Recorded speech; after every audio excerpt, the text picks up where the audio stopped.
नमस्ते। अच्छा, क्या आपका भी सपना है कि अपना कोई काम हो, अपना कोई बिजनेस हो, पर बड़े इन्वेस्टमेंट के नाम से ही डर लगता है ना? तो आज हम एक ऐसे ही मौके के बारे में बात करने वाले हैं, जो बहुत कम लागत में अच्छी खासी कमाई का रास्ता खोल सकता है। तो अगर आपका जवाब हाँ है, तो आप बिल्कुल सही जगह आए हैं। हम बात कर रहे हैं एक ऐसे बिजनेस की, जिसकी डिमांड खासकर शहरों में बिल्कुल रॉकेट की तरह बढ़ रही है। तो चलिए समझते हैं ये है क्या। तो ये सुनहरा मौका आखिर है क्या? ये है टिफिन सर्विस। जरा सोचिए, लाखों लोग हैं जो घर जैसा हेल्दी खाना खाना तो चाहते हैं, पर उनकी बिजी लाइफ में इतना टाइम ही नहीं है कि वो किचन में जाके कुछ बना सकें। बस यहीं से आपके बिजनेस का दरवाजा खुलता है। इसका मॉडल ना बहुत ही सीधा साधा है। देखिए, ऑफिस जाने वाले लोग, हॉस्टल में रहने वाले स्टूडेंट्स, या फिर वो लोग जो अपने घरों से दूर अकेले रहते हैं, ये सब रोज रोज रेस्टोरेंट का वो तेल मसाले वाला खाना खा खाकर थक चुके हैं। आप उन्हें वो दे सकते हैं जो वो सच में चाहते हैं, यानी कि घर का बना खाना, घर का स्वाद। चलिए अब सीधे मुद्दे पर आते हैं और आपके इस बिजनेस की नींव रखते हैं। देखिए, एक मजबूत प्लान के बिना तो कोई भी बिजनेस कामयाब नहीं हो सकता है ना। तो आइए देखते हैं कि आपके बिजनेस का ब्लूप्रिंट कैसा दिखना चाहिए। देखिए, एक कामयाब टिफिन सर्विस ना इन 4 पिलर्स पर खड़ी होती है। सबसे पहला, अपने कस्टमर को पहचानिए। मतलब आप खाना किसे बेचना चाहते हैं, स्टूडेंट्स को, ऑफिस जाने वालों को। दूसरा, मेन्यू। शुरू में मेन्यू को बिल्कुल सिंपल और टेस्टी रखिए। तीसरा है प्राइसिंग, मतलब खाने का खर्चा, पैकेजिंग, डिलीवरी और आपका प्रॉफिट, इन सबको जोड़कर एक सही दाम तय कीजिए। और चौथा और सबसे जरूरी, कानूनी तौर पर काम करें। एफएसएसआई जैसा फूड लाइसेंस लेना बहुत जरूरी है। इससे लोगों का आप पर भरोसा भी बढ़ता है। हाँ, और कीमत तय करते समय ना ये एक स्मार्ट ट्रिक जरूर अपनाइए। जो आपके कॉम्पिटिटर्स हैं, उनसे या तो 10 से 15% कम दाम रखिए, या फिर उसी दाम पर उनसे ज्यादा हेल्दी और बेहतर खाना दीजिए।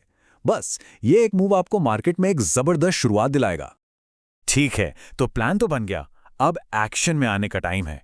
चलिए अब ये देखते हैं कि आपकी रसोई, आपका किचन कैसा होना चाहिए और वो स्वादिष्ट खाना कस्टमर्स तक पहुंचेगा कैसे। देखिए, शुरू में कोई फैंसी किचन की जरूरत नहीं है।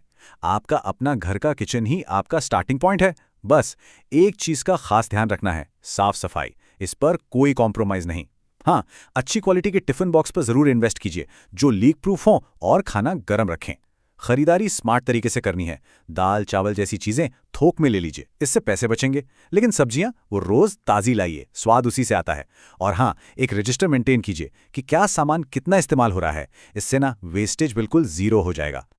डिलीवरी, ये समझिए आपके बिजनेस की धड़कन है। शुरू शुरू में ये काम खुद ही कीजिए।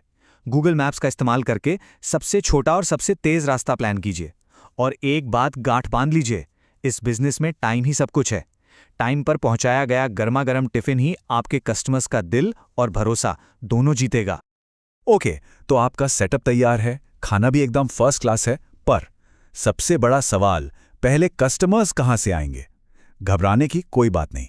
चलिए अब कुछ ऐसी मार्केटिंग ट्रिक्स देखते हैं जिनमें ज्यादा खर्चा भी नहीं है।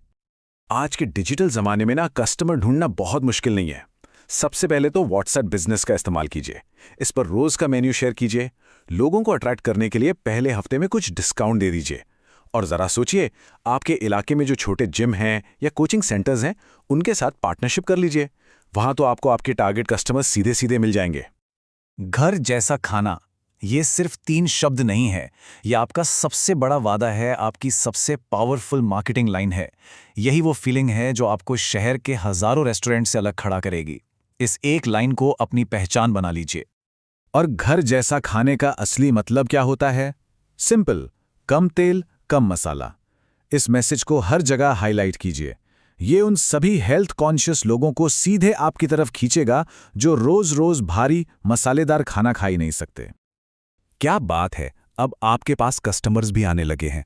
लेकिन असली चुनौती तो अब शुरू होती है। इस बिजनेस को प्रॉफिटेबल कैसे बनाए रखें और इसे एक छोटे से किचन से एक बड़ा ब्रांड कैसे बनाएं? चलिए इसका भी रास्ता देखते हैं। प्रॉफिट कमाने का ये एक सुनहरा नियम हमेशा याद रखिए।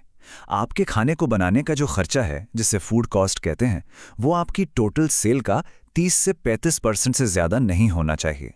अगर इससे ऊपर जा रहा है तो समझ लीजिए कि या तो आपको दाम बढ़ाने की जरूरत है या फिर सामान और सस्ता खरीदने की। और कॉस्ट कंट्रोल करने के ये 2 स्मार्ट तरीके हैं। पहला, हर हफ्ते मेन्यू बदलिए और हमेशा मौसम में जो सस्ती और ताज़ी सब्जियां मिल रही हैं उनका इस्तेमाल कीजिए। दूसरा, अपने कस्टमर्स को बोलिए कि वो एक दिन पहले ही ऑर्डर दे दें। इससे फायदा ये होगा कि आप उतना ही खाना बनाएंगे जितना बिकना है, मतलब जीरो वेस्टेज और सीधा सीधा प्रॉफिट। जब आपका बिजनेस अच्छी तरह चलने लगे ना, तो रुकना नहीं है। इसे अगले लेवल पर ले जाने के लिए ये रहा आपका रोड मैप। सबसे पहले मेनू में कुछ नया लाइए, जैसे कोई स्पेशल, हेल्दी या प्रीमियम टिफिन। फिर एक और डिलीवरी पर्सन रखकर अपना एरिया बढ़ाइए।